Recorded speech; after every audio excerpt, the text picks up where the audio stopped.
Hello everyone, ಎಲ್ಲರೂ ಕೂಡ ಹೇಗಿದ್ದೀರಾ? ಚೆನ್ನಾಗಿದ್ದೀರಾ ಅಂತ ನಾನು ಅಂದ್ಕೊಳ್ತೀನಿ.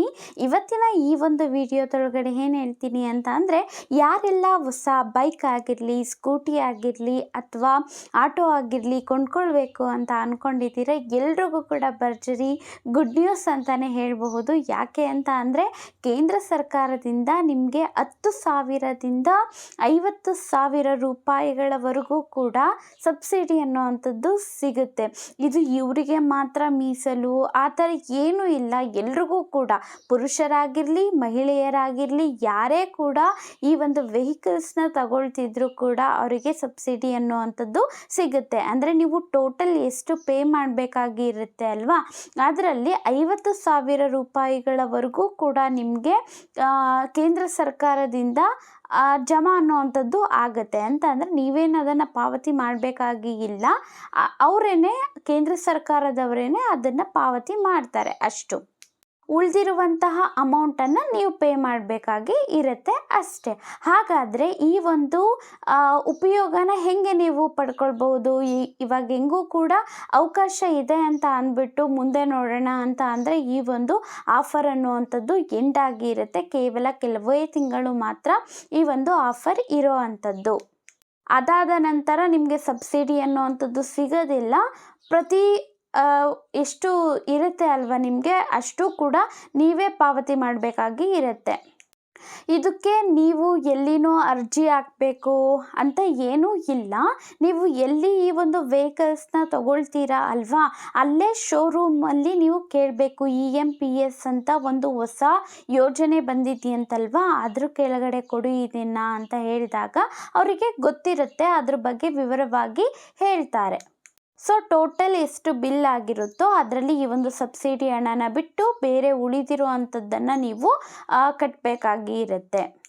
ಆದರೆ ಈ ಒಂದು ಆಫರ್ ಇರೋ ಅಂಥದ್ದು ಎಂತಹ ವೆಹಿಕಲ್ಸ್ ಕೊಂಡ್ಕೊಳ್ಬೇಕು ಅಂತ ಅಂದರೆ, ಎಲೆಕ್ಟ್ರಿಕ್ ವೆಹಿಕಲ್ಸನ್ನೇ ಕೊಂಡ್ಕೊಳ್ಬೇಕಾಗಿ ಇರುತ್ತೆ. ಎಲೆಕ್ಟ್ರಿಕ್ ವಾಹನಗಳಿಗೆ ಮಾತ್ರ ಈ ಒಂದು ಯೋಜನೆ ಅನ್ನುವಂಥದ್ದು ಇರೋ ಅಂಥದ್ದು. ಪೆಟ್ರೋಲ್ ಇಂಥದ್ದು ಏನಾದರೂ ಯೂಸ್ ಮಾಡ್ತೀರಾ ಅಂತ ಅಂದರೆ, ಅಂತಹ ಬೈಕನ್ನು ಕೊಂಡ್ಕೊಳ್ತೀರಾ ಅಂತ ಅಂದರೆ ಈ ಒಂದು ಯೋಜನೆ ಅನ್ನುವಂಥದ್ದು ಅದಕ್ಕೆ ಕೆಲಸ ಮಾಡೋದಿಲ್ಲ.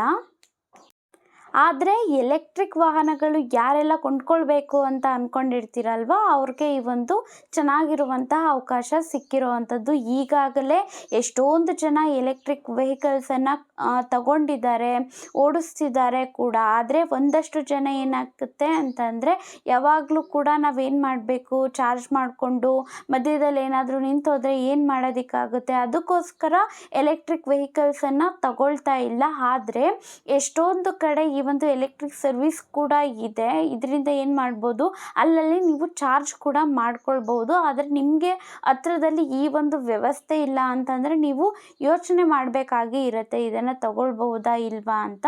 ಸಬ್ಸಿಡಿ ಕೊಡ್ತಾ ಇದ್ದಾರೆ ಅಂತ ಹೋಗ್ಬಿಟ್ಟು ತಗೊಂಡ್ಬಿಟ್ರೆ ಮತ್ತೆ ಅದರದ್ದು ನಷ್ಟ ಆದರೂ ಕೂಡ ನೀವೇ ಅನುಭವಿಸಬೇಕು. ಆ್ಯಂಡ್ ನಿಮಗೆ ಅದರಿಂದ ಲಾಭ ಇರೋ ಅಂಥದ್ದು ಆಯಿತು ಅಂತಂದರೆ ನೀವು ತಗೊಳ್ಬಹುದು. ಆದರೆ ಇದು ಯಾವಾಗಲೂ ಕೂಡ ಇರೋದಿಲ್ಲ, ಒಂದಷ್ಟು ತಿಂಗಳು ಮಾತ್ರ ಎಕ್ಸ್ಟೆಂಡ್ ಮಾಡಿರೋ ಅಂಥದ್ದು ಇದನ್ನು.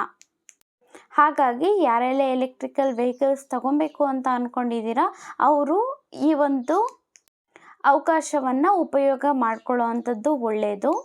ಇನ್ನು ಕೇಂದ್ರ ಸರ್ಕಾರ ಆಗಿರ್ಬೋದು ಯಾಕೆ ಈ ಒಂದು ಸಬ್ಸಿಡಿಯನ್ನು ಕೊಡ್ತಾ ಇದೆ ಅಂತ ಅಂದರೆ, ಇತ್ತೀಚೆಗೆ ಹೇಳಿದೆ ಹೆಂಗೆ ಚಾರ್ಜ್ ಮಾಡ್ಕೊಂಡು ಹೋಗೋದಕ್ಕೆ ಆಗುತ್ತೆ, ಮಧ್ಯದಲ್ಲಿ ನಿಂತೋಗ್ಬಿಟ್ರೆ ಈ ಥರ ಎಲ್ಲ ಇರುತ್ತೆ ಅಲ್ವಾ.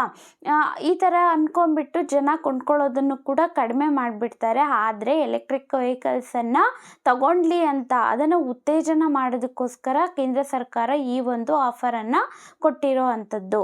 ಇದಿಷ್ಟು ಆಗಿತ್ತು. ಇನ್ನೂ ಹೆಚ್ಚಿನ ಅಪ್ಡೇಟ್ಸ್ಗಳಿಗಾಗಿ ನನ್ನ ಒಂದು ಚಾನಲ್ಗೆ ಸಬ್ಸ್ಕ್ರೈಬ್ ಆಗೋದನ್ನು ಮರೆಯೋದಕ್ಕೆ ಹೋಗಬೇಡಿ. Thank you.